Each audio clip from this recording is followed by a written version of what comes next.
कि क्या अब यह मान ले हम कि जब यह परिस्थितियां हैं तो मोदी हटा दिए जाएंगे पीएम पद से अब, क्योंकि मोदी के अब पसीने छूटने लगे हैं। सरकार का के जो साथी है ना वह भी साथ छोड़ने लगे हैं। अब मोदी के ऊपर किसी को भी भरोसा नहीं रहा, सहयोगी दलों को। अब कहा जा रहा है कि चर्चा इस बात की है कि कई साथी विपक्ष के संपर्क में हैं। अब कहा यह जा रहा है कि जो रिपोर्ट्स निकल रहे हैं, अब वह रिपोर्ट्स तो मोदी जी ही जाने, लेकिन चर्चा का बाजार तो गर्म है, चर्चाएं तो चलती हैं। और ऐसा तो है नहीं कि सरकार के अंदर से बाहर बातें नहीं निकलती, सब निकलती हैं और हर सरकारों में निकलती है। कोई नई बात थोड़ी है, मोदी जी का गुलाम थोड़ी है कोई। तो फिर ऐसे में बहुत लोग हैं, सब मोदी जी के गुलाम नहीं है, इस देश के लिए भी जीने वाले हैं, तभी तो यह देश जीवित है, नहीं तो कब का देश गुलाम हो गया होता। तो मोदी जी जैसे पता नहीं कितने आएंगे और जाएंगे। 56 इंच का सीना बता रहे थे, बच्चे कह रहे हैं अब कि 56 इंच का छोटा बंदर भाग नरेंद्र। कभी चौकीदार बनते हैं, कभी महामानव बनते हैं, अब झोला उठाने का वक्त आ गया। मोदी जी ही तो कहते थे ना कि झोला उठाऊंगा चल दूंगा, मेरा क्या है, मैं तो फकीर आदमी हूँ, झोला उठाऊंगा चल दूंगा। कमाल का फकीर है भाई, 16,000 करोड़ रुपए के फ्लाइट में उड़ता है और 50,000 से ज्यादा रुपए के किलो पर मशरूम खाता है, वो फकीर है। अब ऐसे में भारतीय जनता पार्टी के अंदर भी एक बड़ी बगावत जब जन्म लेने लगी है और मोदी जी की सांसें फूलने लगी है, तो फिर ऐसे में अब मोदी के चेहरे लोगों के लिए, सहयोगी दलों के लिए, भारतीय जनता पार्टी के लिए घातक साबित होने लगी है। और जब घातक साबित होने लगी है तो अब मोदी को हटाना उस कुर्सी से जरूरी हो गया, क्योंकि सुब्रमण्यम स्वामी ने भी कहा था कि पीएम का चेहरा बदल दो, इस शख्स को प्रधानमंत्री की कुर्सी से हटा दो। या तौर पर बयान दिया था, ट्वीट भी किया था सुब्रमण्यम स्वामी ने। इस बात को यशवंत सिन्हा भी कह चुके हैं। तो फिर भारतीय जनता पार्टी के लोग ही यह बात कहे थे कि इस चेहरे को हटा दो वरना पूरा देश बेच डालेगा, गुलाम कर देगा। तो फिर अभी तो कुछ दिन पहले सुब्रमण्यम स्वामी एक बार फिर आवाज बुलंद कर रहे थे। तो इस सरकार की उल्टी गिनती शुरू है। तो जब वह चेहरा ही खत्म हो गया जिस चेहरे पर वोट आता था, जब वह चेहरा खत्म हो गया तो फिर कैसे उस चेहरे के साथ रह करके कोई भी सहयोगी दल अपना झंडा बुलंद करेगा? फिर तो इनके साथ साथ उन सहयोगी दलों के जो वोटर्स हैं वह भी उनसे हाथ खींचेंगे और जनता जाग गई है, आंदोलन शुरू हो चुके हैं।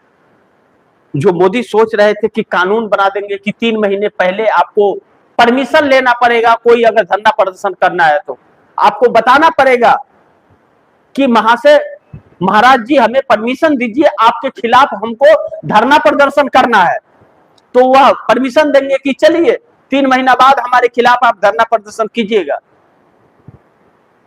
कोई कानून काम आया? जब युवा जगते हैं तो ऐसे ही होता है। पता नहीं कितनी सरकारें आती हैं और जाती हैं, ऐसे चली जाती हैं। तानाशाहों का स्थान इस देश में नहीं रहा, लेकिन 12 साल चला। अब ऐसे में जब पार्टी के अस्तित्व पर संकट आ गया और कोई चेहरा 12 सालों में ऊपर आने नहीं दिया मोदी ने, तो भारतीय जनता पार्टी भी बहुत बड़े संकट के दौर से गुजर रही है।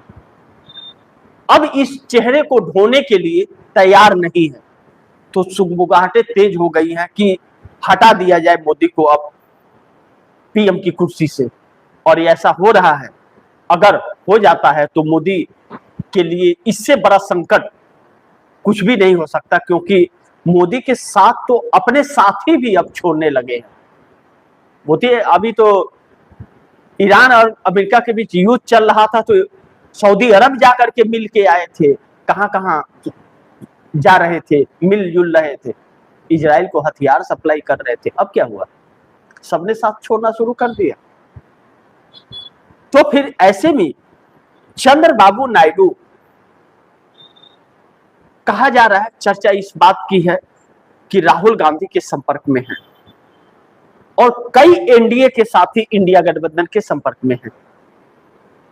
और पिछली तस्वीरों को देखा जाए तो यह साबित भी हो रहा है कि इंडिया गठबंधन के नजदीक बहुत सारे नेता खींचे चले आ रहे हैं, क्योंकि अब वह समझ गए हैं कि अब इस सरकार के साथ रहना यानी कि अपने अस्तित्व को दांव पर लगा देना। आप दर्शकों को जानकारी होगा कि पहले भारतीय जनता पार्टी को दो लोगों की पार्टी और बनियों की पार्टी कही जाती थी। साबित कर दिया मोदी ने कि दो लोगों की पार्टी और बनियों की पार्टी है। हम दो और हमारे दो, दो नेताओं के दो, और लेन देन देश स्वाहा कर दिया। तो ऐसी सरकार आती है तो पतन होता है। देश को एक ऐसे कंगाली की कगार पर इस सरकार ने पहुंचा दिया कि इस देश को तकरीबन 40 से 50 साल पीछे ढकेल दिया। कोई भी सरकार आए तो इतना आसान नहीं होगा सब कुछ पाना। इस देश के लोकतंत्र के जड़ों को दीमक की तरह इन्होंने चाटने की कोशिश की, लेकिन ऐसे कितने नेता आ जाएं तो इस देश के लोकतंत्र को खत्म नहीं कर सकते। जब जब लोकतंत्र को संकट आया तब तक इस देश के युवा उठ खड़े हुए। छात्र आंदोलन को उसी से जोड़ करके देखा भी जाना चाहिए। और ऐसे हालात में मोदी ने कभी इसकी कल्पना नहीं की थी कि इनके खिलाफ पूरा देश हो जाएगा, मजदूर हो जाएगा, महिलाएं हो जाएंगी। सोच रहे थे 5 किलो राशन देकर के हमने तो जग जीत लिया। अरे वो 5 किलो राशन आप अपने घर से लाके नहीं देते थे, इसी गरीब के लोगों के खून पसीने के पैसे के थे, बल्कि आप लोगों ने तो ऐश किया और लंबा लंबा टीका लगा करके देश को लूट लिया।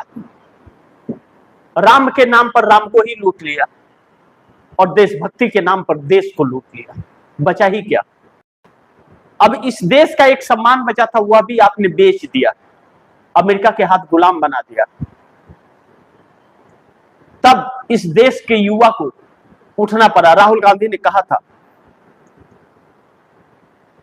कि मोदी को इस देश के जेन जी का सामना करना पड़ेगा और 1 साल में सरकार भी गिरेगी, इस्तीफे भी होंगे। आज नरेंद्र मोदी के पीएम चेहरा को बदलने की बात हो रही है, नरेंद्र मोदी को हटाने की बात हो रही है, सरकार गिराने की बात हो रही है। जो 12 साल में इस्तीफा नहीं हुआ, छात्रों ने 7 दिनों में धर्मेंद्र प्रधान का इस्तीफा करा दिया। छात्र लाखों की संख्या में आ रहे हैं। जिस व्यक्ति को आप पप्पू कहते थे उसके लिए लाखों लोग इंतजार कर रहे हैं, लेकिन आपके एक सभा के लिए 50 लोगों को भी पकड़ के और पैसे दे के लाने पड़ते हैं। पहला नेता राहुल गांधी बन गए जो जनता के बीच जाकर के प्रेजेंटेशन देते हैं, उस वर्ग में जो वर्ग इस देश का भविष्य है और जो पढ़ा लिखा है।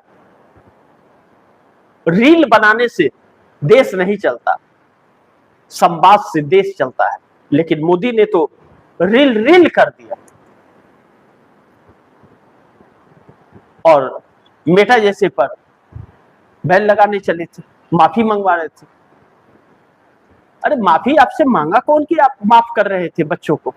बच्चों ने माफी तो मांगी नहीं थी और अपने देश के बच्चों को भी नहीं छोड़ा, उसे भी आपने पिटवा दिया और बेइज्जत करा दिया। तो अब राहुल गांधी जब इन छात्रों की बात उठा रहे हैं, बोझ रही है, तो अब सहयोगी दल जब देख लिए कि इनके खिलाफ देश हो गया है तो सहयोगी दल अब संपर्क में आने लगे हैं। अब आप यह कह सकते हैं कि यह सरकार अब नहीं बचेगी, अब बहुत मुश्किल है और जो इसके साथ रहा उसकी भी छुट्टी है। तो इसी के साथ आप दर्शकों से मैं इजाजत चाहूंगा, अगली खबर के साथ फिर हाजिर होऊंगा। लेकिन आप दर्शकों की क्या राय है, क्या सुझाव है, कमेंट बॉक्स में जरूर दीजिएगा।